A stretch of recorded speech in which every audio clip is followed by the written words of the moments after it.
जय श्री राधे राधे दोस्तों, आप सभी का आपके अपने YouTube चैनल अध्यात्म भक्ति में बहुत बहुत स्वागत है। आइए आज आप सब सुनेंगे श्रावण मास महात्म्य कथा में 25वें अध्याय की कथा। इस अध्याय में श्रावण अमावस्या को किए जाने वाले पिठौरी व्रत का वर्णन किया गया है। तो आइए सुनते हैं श्रावण मास महात्म्य कथा में 25वें अध्याय की कथा। तो बोलिए प्रेम से भगवान भोलेनाथ की जय, माता पार्वती की जय, सर्व देवी देवताओं की जय। ईश्वर बोले, हे मुनि श्रेष्ठ, अब मैं उत्तम पिठौरी व्रत का वर्णन करता हूँ। सभी संपदाओं को प्रदान करने वाला यह व्रत श्रावण मास की अमावस्या को होता है। जो यह घर है वह सभी वास्तु मात्र का अधिष्ठान है, इसलिए इसे पीठ कहा गया है। और पूजन में वस्तु मात्र के समूह को आर कहते हैं। अतः हे मुनीश्वर, इस व्रत का नाम इसलिए पिठौर है। अब मैं उसकी विधि कहूँगा, सावधान होकर सुनिए। दीवार को ताम्र वर्ण, कृष्ण वर्ण तथा श्वेत वर्ण धातु से पोतना चाहिए। अगर ताम्र वर्ण से पोता गया है तो पीले रंग से, कृष्ण वर्ण से पोता गया है तो श्वेत रंग से, और श्वेत वर्ण से पोता गया है तो कृष्ण वर्ण से चित्र बनाना चाहिए। अथवा श्वेत पीत से, लाल से, काले या हरे वर्ण से चित्र बनाएं। मध्य में पार्वती सहित शिव की मूर्ति अथवा शिवलिंग को बनाकर विस्तीर्ण दीवार पर संसार की अनेक चीजों का चित्र बनाएं। चतुशाला सहित रसोई घर, देवालय, शयन घर, 7 खजाने, स्त्रियों का अंतःपुर जो महलों तथा अट्टालिकाओं से सुशोभित तथा शाल के वृक्षों से मंडित हो, चूने आदि से दृढ़ता से बंधे पाषाणों तथा ईंटों से सुशोभित हो, और जिसमें विचित्र दरवाजे, छत तथा क्रीड़ा स्थान हो, इन सभी को चित्रित करें। बकरियां, गायें, भैंस, घोड़े, ऊंट, हाथी, चलने वाला रथ, अनेक प्रकार की सवारी गाड़ियां, स्त्रियां, बच्चे, वृद्ध, जवान, पुरुष, पालकी, झूला और अनेक प्रकार के मंच, इन सब का अंकन करें। सुवर्ण, चांदी, ताम्र, सीसा, लोहा, मिट्टी तथा पीतल के और अन्य प्रकार के विभिन्न रंगों वाले पात्रों को लिखें। शयन संबंधी जितने भी साधन हैं, चारपाई, पलंग, बिस्तर, तकिया आदि, बिल्ली, मैना, अन्य और भी शुभ पक्षी, पुरुषों तथा स्त्रियों के अनेक प्रकार के आभूषण, बिछाने तथा ओढ़ने के जो वस्त्र हैं, यज्ञ के जितने भी पात्र होते हैं, मंथन के लिए 2 स्तंभ व 3 रस्सियां, दूध, मक्खन, दही, तकर, छाछ, घी, तेल, इन सभी को दीवार पर लिखें। गेहूं, चावल, अरहर, जौ, मक्का, वरतानल एक प्रकार का अन्न होता है।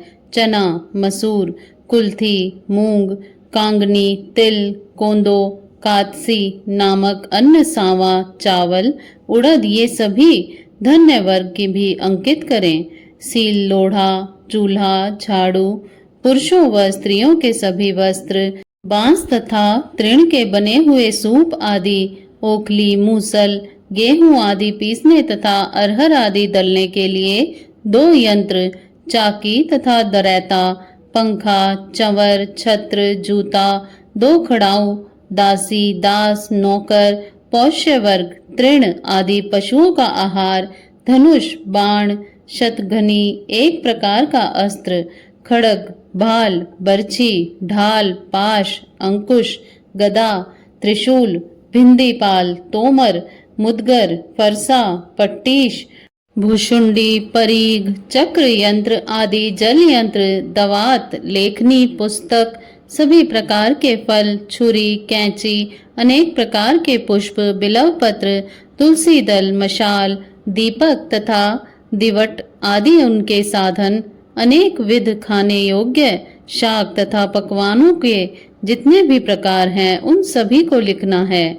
जो वस्तुएं यहाँ नहीं बताई गई हैं, उन सबको भी दीवार पर लिखना है, क्योंकि यहाँ पर सभी कुछ लिखना संभव नहीं है, क्योंकि एक एक पदार्थ के सैकड़ों तथा हजारों भेद हैं, और मैं कितना कह सका हूँ। 16 उपचारों से इन सभी का पूजन होना चाहिए। पूजन में अनेक प्रकार के गंध द्रव्य, पुष्प, धूप तथा चंदन अर्पित करें। ब्राह्मणों, बालकों तथा सौभाग्यवती स्त्रियों को भोजन कराएं। उसके बाद पार्वती सहित शिव से प्रार्थना करें, मेरा व्रत संपूर्ण हो। हे सांब शिव, हे दया सागर, हे गिरीश, हे चंद्रशेखर, इस व्रत से प्रसन्न होकर आप हमारे मनोरथ पूर्ण करें। इस प्रकार 5 वर्ष तक व्रत करने के बाद में उद्यापन कर देना चाहिए। इसमें घृत तथा बिल्व पत्रों से शिव मंत्र के द्वारा होम होता है। एक दिन अधिवासन करके सर्वप्रथम ग्रह होम करना चाहिए। आहुति की संख्या 1008 अथवा 108 होनी चाहिए। हे वत्स, उसके बाद आचार्य की पूजा करें और भूयसी दक्षिणा दें। इसके बाद व्यक्ति इष्ट बंधुजनों तथा कुटुंब के साथ स्वयं भोजन करे। ऐसा विधान किए जाने पर मनुष्य सभी कामनाओं को प्राप्त कर लेता है। इस लोक में जो जो वस्तुएं उसे परम अभिष्ट होती हैं, उन सभी को वह पा लेता है। हे वत्स, मैंने आपसे इस उत्तम पिठोरी व्रत का वर्णन कर दिया है। इस व्रत के समान सभी मनोरथों तथा समृद्धियों को प्रदान करने वाला और शिवजी की प्रसन्नता करने वाला ना कोई व्रत हुआ है और ना तो होगा। मनुष्य इस व्रत में दीवार पर जो जो वस्तुएं बनाता है उसको निश्चित रूप से ही पा लेता है। इस प्रकार श्री स्कंद पुराण के अंतर्गत ईश्वर सनत कुमार संवाद में श्रावण मास महात्म्य में अमावस्या में पिठोरी व्रत कथन नामक 25वां अध्याय पूर्ण हुआ। तो बोलिए प्रेम से भगवान भोलेनाथ की जय, माता पार्वती की जय, सर्व देवी देवताओं की जय। इसी प्रकार से ज्ञानवर्धक जानकारियां प्राप्त करते रहने के लिए, व्रत पूजा आदि के बारे में जानने के लिए तथा कथा को श्रवण करने के लिए यदि आप चैनल पर पहली बार आए हैं तो चैनल को सब्सक्राइब कर लें, ताकि आने वाली वीडियो की नोटिफिकेशन आपको समय से मिलती रहे।